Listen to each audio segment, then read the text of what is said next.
Hello, and welcome to Running the Table, the podcast where we run through everything on the table in the world of sports. And we have some groundbreaking, shocking, Oh seismic boy. NFL news to go over, which not only ripped open the fabric of space-time, but it also ruined my day. The Chicago Bears traded the first overall pick to the Carolina Panthers. Tim, I understand as a Bears fan, you're very happy, and we're going to break down the return and Absolutely. what it means for both teams. So, Tim, are you ready to break down this crazy day ruining trade? Hey, I think it's a great day for me, man. But let's run it. It was a great day for you. Speak for yourself. Yeah, It ruined my absolutely. nap, but that's neither here nor there. What is the actual trade? So, Chicago gave the number one pick to Carolina, and in return, the Bears got the ninth overall pick this year, Carolina's second rounder this year, Carolina's first rounder next year, their second rounder in 2025.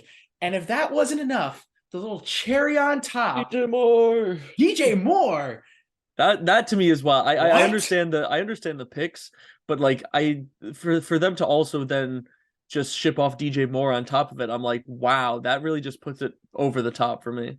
Like, I saw it at first, and I'm like, okay, the It's like, picks are am I reading fine. this right? And then you just see DJ Moore tacked on at the Yeah. end, and it's like, wait a minute, am I like? There's no way I could be reading that right, but it happened. It happened, They gave and up a lot. Felice job? Question mark. In my opinion, yes, because the thing with the number one overall pick that we've seen in the past is like, what are you even going to get out of that? You You didn't know have to give what up you're your best going offensive for. playmaker. Yeah, you know what you're going for. You're going for a young stud quarterback, but they've done this before and it Yeah. hasn't worked. So it's like, Well, Tim, for the Chicago Bears, I solely blame one guy. This is all Lovey Smith's fault. This is entirely and solely on Lovey Smith because if he didn't yeah, bungle the Texans tank in week 18 against the Colts and yeah. decide to go Bears win the wouldn't have the game, pick. the Bears wouldn't have had the pick. Therefore, they wouldn't have been able to take and pillage the Carolina Panthers village and like just steal all Imagine their if the gold and Texans their would silver. imagine Oh, the Texans with what they have, like up and coming, would also, if they had managed the same trade to fleece the Panthers, wow.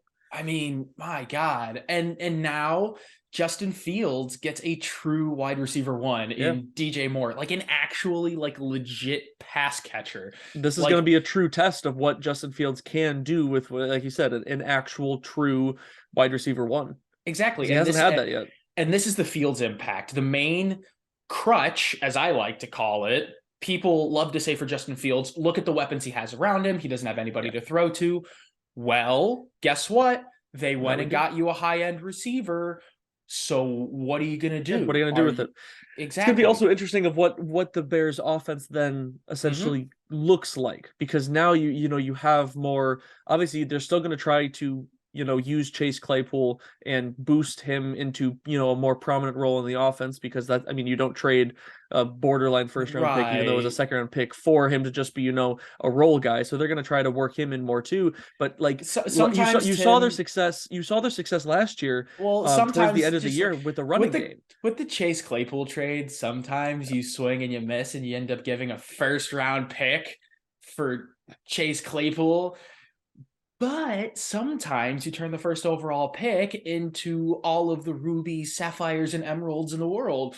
So good on Ryan Poles. It still hasn't set in for me because I The couldn't tell Bears making you. a good decision with a I draft couldn't pick, tell whether you it the means like last actually time. drafting or trading. I mean, we're still in uncharted territory here, so it seems. Like, is this a new era where the Bears front office is going to actually make confident, like, and savvy moves? Is See, I'm not ready to believe that yet, specifically because of what they did with Claypool. Because I was under the impression, like, okay, cool, like, new leadership, that this could be really well, and then they go and did that, and I was like, nah, don't like. well, Tim, with the reaction around the Chicago Bears fan base, you might as well throw a parade down Lakeshore Drive. But I on mean, the yeah, other side, there's another team that is involved in this, and that's the Carolina Panthers. And now they get the first overall where pick, where what where is regardless their of what they organization gave up. going? Regardless of what they gave up, it was a lot. That has been well established. It was a lot. Yeah. they now get to draft their franchise quarterback, and that will either be CJ Stroud or Anthony Richardson, because there's this weird thing with Frank Reich and quarterbacks where like he's always had stationary quarterbacks that are 6'4" or taller, and Bryce Young does not fit that bill. Also, Houston just has some weird fascination with Bryce Young, so you can essentially pencil him in there at number 2. So now you have CJ Stroud, which is the more polished college, like pro ready prospect, versus the absolutely raw gunslinging freak of nature QB blowing up the combine that was Anthony Richardson. And now Anthony Richardson is a real shot to be taken number 1, because Yeah, which is wild considering, where his stock was just only a couple weeks ago. exactly. Which, hey, good news for Colts fans. You get either one of Richardson or CJ Stroud, because the Most Cardinals likely. sure as hell ain't taking a quarterback unless the Colts want to balk and take Will Levis. I was But gonna that's say a story. I would not put it past them. But that's a Could topic we for put a it past different day. Could we put it past Carolina to even go as much of a stretch to pull Will Levis out of a hat just for fun?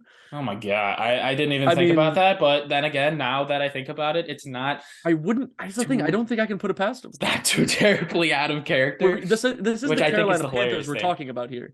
Yeah, but Tim, here's the weird thing that about like the whole trade on the Carolina Panther side that I just don't understand at all. The purpose of trading for number 1 overall was to get a quarterback. If only there was a proven commodity, an MVP caliber player, so to speak, that was disgruntled with his current team and is That readily would be available to the open market. If only such a that'd quarterback be like really that, useful. that Yeah. would be really useful. It would be even more funny if they did all of that just to draft Anthony Richardson, who is essentially like an unproven, slightly bigger version of Lamar. We're talking about Lamar Jackson. We are talking about Lamar Jackson. Yeah. The Panthers didn't even call. They didn't No. even check in, They weren't even interested, which is which blows my wild to mind. me, I forgot because who it was. Someone tweeted about the fact. I think it was yeah, like like JJ Watt or so something. so many Like teams were how could you out on immediately Lamar count yourself out Jackson, on a player like him? which is so weird, because with that haul, you could have definitely somehow found a way to get Lamar Jackson. Yeah. Just get him, cut the franchise tag, give him an extension, and have him be And your all of a sudden franchise quarterback for you the have a next. player to build around. And Exactly. instead you gave up a haul I for a project most likely. Because I I mean, I don't don't think any rookie quarterback that you draft is going to be like this standalone stud I straight don't out get the it. gate, even if it does start from day one. I don't get it. But that's all we got for our breakdown of the Bears Panthers blockbuster trade. We'll see where it goes. I thought there was going to be another blockbuster move that was happening recently, but no, the Bears decided to step We're in. still waiting on that one. We're still waiting on the bad man, Aaron Rodgers. Hopefully that'll be coming soon. But if you want more from us, we have so much coming up. We've been doing March Madness stuff, college Selection basketball Sunday. stuff. Selection Sunday is right around the corner. We've been doing NFL stuff. We got a little bit of NBA content sprinkled in there, and we're going to be bringing you MLB content as the spring rolls along. But if you want more from us, like and subscribe. And until next time, we out. I'm on fire today. Coming out guns a-blazing, baby.